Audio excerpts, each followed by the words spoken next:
এৰা মোৰ কথা শুনন্তে শৰীৰৰো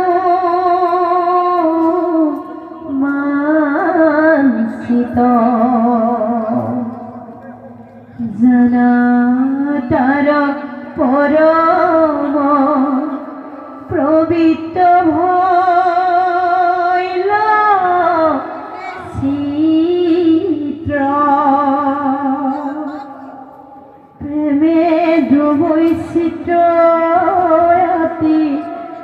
গদ গদ বাণী কতো হাসয় কতো কান্দয় মুখ প্ৰিয় মানি হে ৰাম লাজেৰি গাঁও